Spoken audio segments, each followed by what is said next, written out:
Anda masih bersama kami Damai Indonesiaku yang mengangkat tema yang sangat menarik sekali berkaitan dengan sifat bohong. Bahkan menjadi seorang pembohong ternyata ancamannya luar biasa sekali. Alhamdulillah tadi kita telah mendapatkan satu pertanyaan yang menarik yang insya Allah nanti kita akan berdiskusi dengan ketiga guru kita. Yang pertama Syekh akan menjawab, mungkin kita ulangi sebentar. Jika seorang pemimpin melakukan kebohongan dan kita menjadi pengikutnya, mau tidak mau kita harus ikuti aturan yang diterapkan oleh pemimpin. Mungkin itu intinya Syekh, silakan. Bismillah, alhamdulillah, salatu wassalamu ala rasulillah. Saya tidak tahu ini pertanyaan apa jebakan. Tapi mau tidak mau harus segera dijawab dan dituntaskan insyaAllah. Semoga Allah berikan keselamatan bagi kita semuanya. Pada awalnya ketika kita memilih pemimpin harus orang yang amanah, jujur, dan orang yang berpengetahuan. Dan orang yang punya niat tulus. Untuk apa? Menolong kita. Bukan memanfaatkan dan menekan kita. Karena kepemimpinan ini adalah sebuah amanah. Dan apabila tidak ditunaikan dengan baik sebagaimana yang diutarakan Nabi kepada Abu Dzar Al-Ghifari, akan menjadi penyesalan di hari kiamat apabila tidak ditunaikan dengan baik. Maka sikap kita umat Islam terhadap pemimpin yang berbohong atau yang berdusta, ada firman Allah Subhanahu wa taala di dalam surat Shad, Ya Dawud inna ja'alnaka khalifatan fil ard fahkum bainan nasi bil haqq wa la tattabi'il hawa fayudillaka an sabilillah. Ya Dawud inna ja'alnaka khalifatan fil ard. Wahai Daud, kami jadikan kamu sebagai penguasa di muka bumi. Fahkum bainan nasi bil haqq. Harus memutuskan perkara antara manusia dengan hak dan adil dan benar. Wala tattabi'il hawa. Jangan sekali-kali engkau mengikuti hawa nafsumu. Fayudillaka an sabilillah. Akan menyesatkanmu dari jalan yang diridhai Allah Subhanahu wa taala.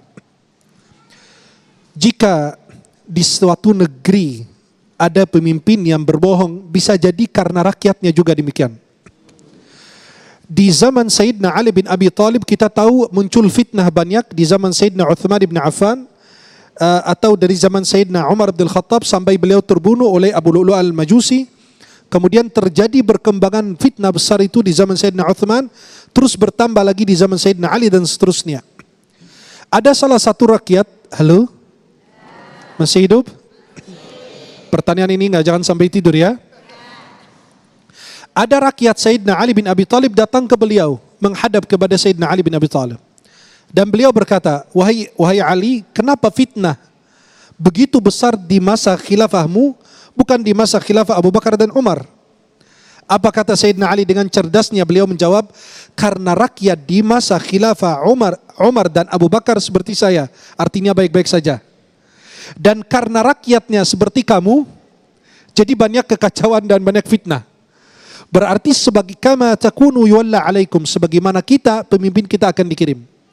Kalau rakyatnya jujur, rakyatnya amanah, rakyatnya tulus, Allah kirim juga pemimpin.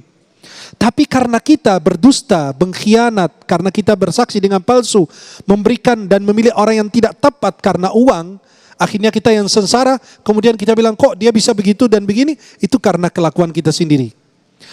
Maka kata ulama, jika pemimpin itu berbohong, bisa jadi karena pilihan kita yang salah. Dan bisa jadi karena kita dimanfaatkan. Biasa kalau sudah menuju ya, sudah mau hilal pilkada, pilpres, kajian-kajian yang dihadiri, subuh berjamaah diikuti. Padahal sebelum-sebelumnya tidak pernah ada, betul? Kadang-kadang kita dimanfaatkan berkali-kali, tapi kita tidak tahu bahwa kita dimanfaatkan. Ya, maka pada saat mereka berbohong, yang kita lakukan adalah kita memohon ampun kepada Allah, menasehatinya. Menasehati pemimpin itu tidak seperti yang dipahami banyak orang, kita menasehati pemimpin antara kita dan dia. Atau sampaikan ke lembaga ulama yang bisa memberikan nasihat tersebut kepada orang tersebut.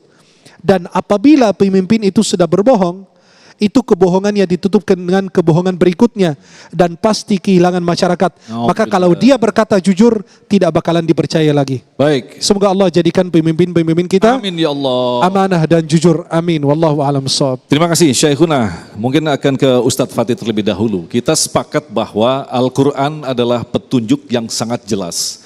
Tetapi memang dalam pelaksanaannya kehidupan ini ternyata tidak ada di hitam dan putih, ada wilayah abu-abu. Sehingga muncul apa yang disebut dengan siasah, ada kompromi-kompromi. Nah lantas kalau ada satu kasus yang ternyata memang harus berbohong dalam rangka agar tidak terjadi perpecahan, bagaimana konteks menghadapi situasi seperti ini? Bismillah, walhamdulillah, salatu wassalamu ala asyrafi khalqillah wa ala alihi wa sahbihi wa man tabi'a hudah wa wala amma ba'du. Bohong haram, Bu. Bohong haram, Pak. Tapi orang sono bilang bohong untuk kebaikan, buat apa-apa ya. Nah, kita lihat. Tasarruful imam ala ra'iyah manutun bil maslahah. Kebijakan seorang pemimpin kepada seluruh rakyat itu harus diutamakan maslahatnya. Dalam tanda kutip, maslahat siapa? Baliklah kepada maslahat rakyat.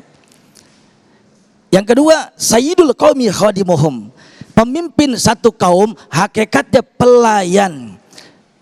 Pemimpin satu kaum hakikatnya pelayan. Pemimpin satu RT, Pak RT adalah pelayan warganya.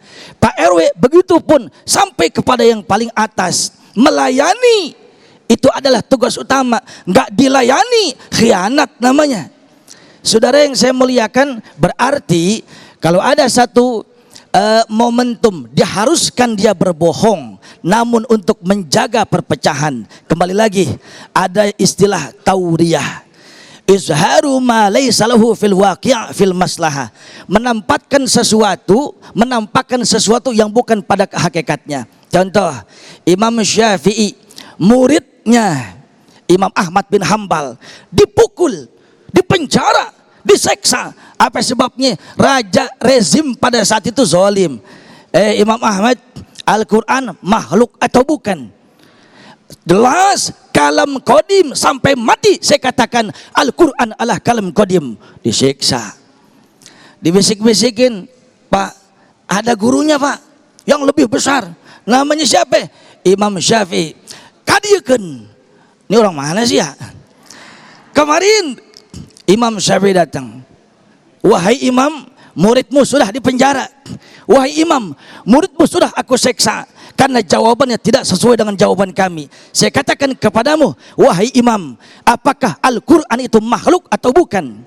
Dengan santainya sang guru mulia mengatakan, Tuan Raja, jangankan Al-Quran, Taurat, Zabur, Injil, Al-Quran, semuanya ini adalah makhluk. Wah, heboh saudara, kredit pada saat itu.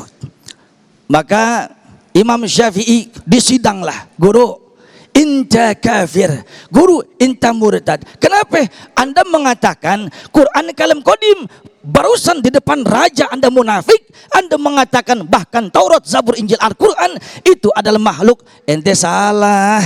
Anda bukan bilang begitu, mulut Anda begitu, tapi dalam hati Anda bilang Taurat, Zabur, Injil, Al-Quran, yang saya maksud dalam hati telunjuk, tengah, manis, kelingking, ini adalah makhluk untuk menyelamatkan. Kalau Anda di penjara, yang ente ngaji mana? Ente ngaji kagak, ente sholat kagak, mancing terus diempang. Wallahu a'lam. Baik, terima kasih Ustadz. Dan insya Allah di segmen berikutnya nanti kita akan berbicara tentang media sosial. Kita tahu bahwa media sosial sekarang ini menjadi bagian daripada kehidupan kita. Dan kalau kita saksikan juga, kita gampang berbuat bohong melalui media sosial. Mulut kita diam, tetapi tangan kita terus bergerak. Insya Allah ada sebuah tayangan yang nanti akan dikomentari oleh Habib Ali. Tentunya selepas pesan-pesan berikut ini, tetaplah bersama kami Damai Nusaku yang dipersembahkan oleh Sarung Wadimor, tentu sarung kita.